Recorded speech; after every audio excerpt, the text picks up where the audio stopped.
Welcome fellow gamers and RTS fans to a Global Conflagration 2 vs 2 multiplayer commentary and gameplay explanation.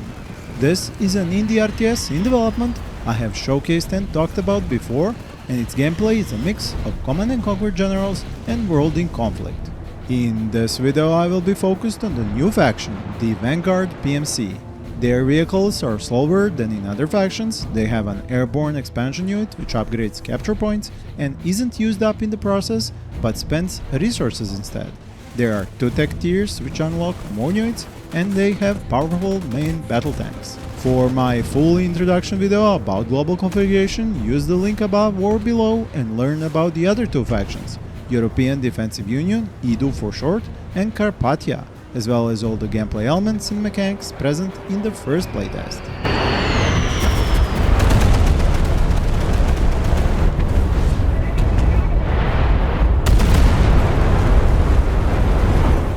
This footage is from the second playtest, where the new features are introduced, like unit veterancy, avoidance to prevent unit stacking and overlapping, garnisable transports, more maps and AI difficulty levels, starting unit, and lots more I will go into during the video. Now let's go from the start. Both my teammate and I used the Vanguard PMC faction, while the enemy team both used the EDU faction. We are playing on a 4-player map designed for team battles, so that is why starting positions are clumped together. Riflemen are the starting unit for each faction and are used to capture the closest resource point next to our bases. This is where money for new units and buildings comes from at a steady rate. The barracks is the first building I can construct, and where I train additional infantry units to take control of more capture points, of which there are 2 types: regular and bounty flags. The bounty ones give extra resources once they have changed hands, and more is given the longer the point is defended.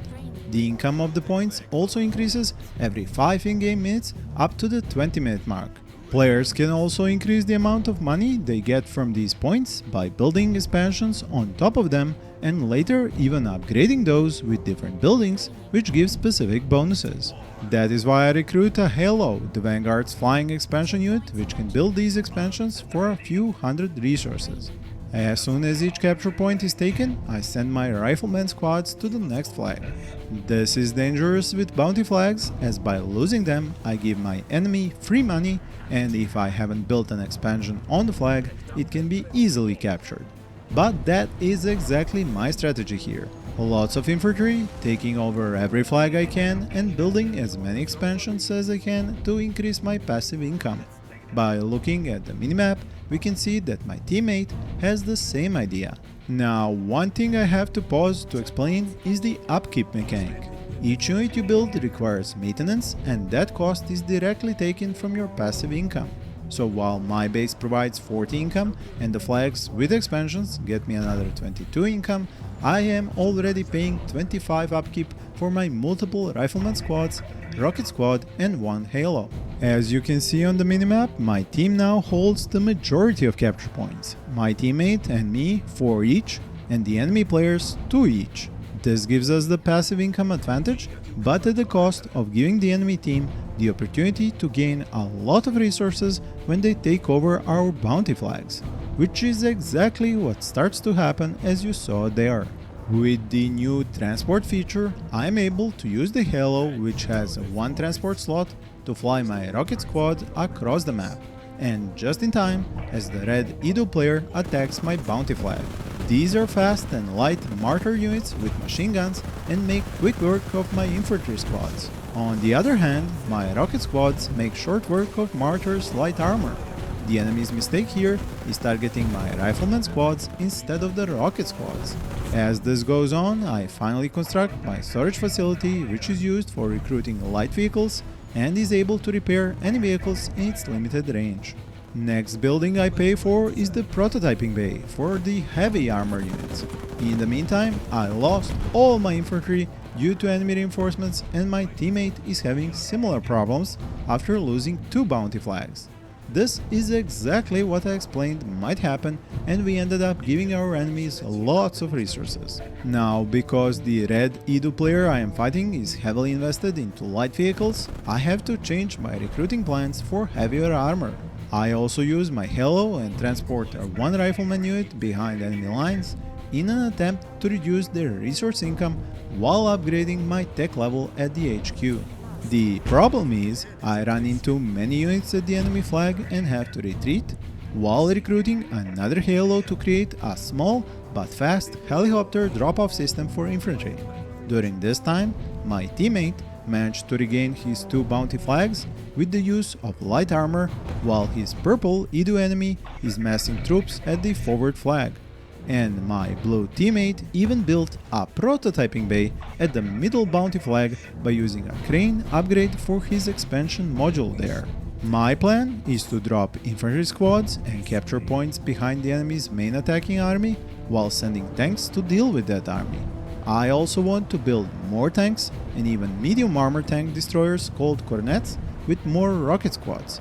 By taking up to level 2, I can now construct a fuel station at my expansion modules to reduce the upkeep of units by a third, while on another expansion module I construct a supply depot which produces supply points which I need to use the support powers like artillery, repair drop or cruise missile. Of course, my incursions are quickly discovered and countered, but I get a good look at the Red Edu players' spam of light vehicles. This tells me my plan of using tanks and rocket squads is going to work in a head-on battle. Once again, I use Halos to secure capture points, increase passive income, and move my rocket squads at speed. In the meantime, my blue teammate amassed a sizable force of armored vehicles and even some attack helicopters and is ready to push forward into purple enemy territory. There he finds stiff resistance and is forced to retreat.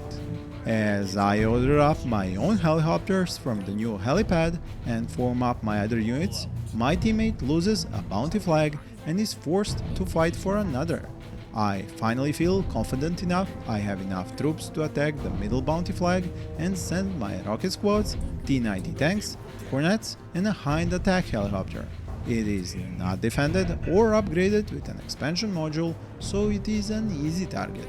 Air Control Tower is the next construction and a place I can recruit more call-in air units. The red enemy's 23 light armor vehicles attack my heavy but small force and a huge battle ensues. I quickly lose 2 tanks and use a repair drop to save the rest as well as a hind, while I use an artillery strike at the back row of enemy vehicles. He uses 1 in return but is off target, barely dealing any damage. At this point, my teammate sends help with his own attack helicopters and it is a mop-up. The enemy's anti-air vehicle shows up now, but against heavy armor it cannot do anything and my teammate pulls back his hinds. This battle has shown you the effectiveness of rock, paper, scissors system of armor, rockets and vehicles and air units in Global Conflagration. It is similar to other landmark RTS games you have enjoyed playing in the past. Now, I pull back after this skirmish to consolidate my position, as does my teammate. I recruit more hinds and T-90s as well as cornets, gambling on my opponent keeping to light vehicle armor and not switching to air power. One of the surviving cornets is sent to home base to be in the range of the storage facility and to be repaired. Since you can actually hear enemy vehicles through the fog of war, I conclude my Edu opponent is getting ready for another skirmish, so I push on towards his territory. Using the area reveal power, I make sure I am not running into something I cannot battle against, but hesitate to engage as my units are drawn out in a line and not in a proper formation to fight. While they form up, I use my now growing fleet of Halos to transfer more rocket squads from my barracks straight onto the battlefield. The Havoc attack helicopter is going to be a great addition and it is trained in the air control tower. Now, as you can see, my attention slipped and my units engaged without good orders or formation and half of them were quickly blown up by the new Edu enemy's growing vehicle army. Now I send what I can to defend my middle bounty flag and send the rest to be repaired at the storage facility. I could use a repair drop, but it has limited repairability and I would end up spending all my support points, which I'm trying to keep, for a new artillery strike or even a cruise missile. Building a crane at the middle bounty flag expansion point and a storage facility for vehicle repair would have been a brilliant move, but it did not occur to me then. My blue teammate grew his own army and another big battle between him and the purple Edu player ensues. It is a mix of light and medium vehicles with some infantry.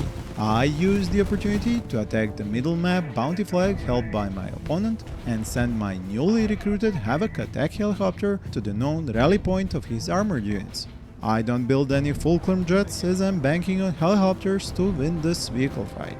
The new skirmish happens with enemy AI vehicles attacking my rocket squad and heavy armor, and I use a repair drop and have to redirect my Havoc to help. That is shown to be a bad call as it gets blown up immediately by all the AA vehicles. Same thing happens to the Hind and my artillery strike does moderate damage.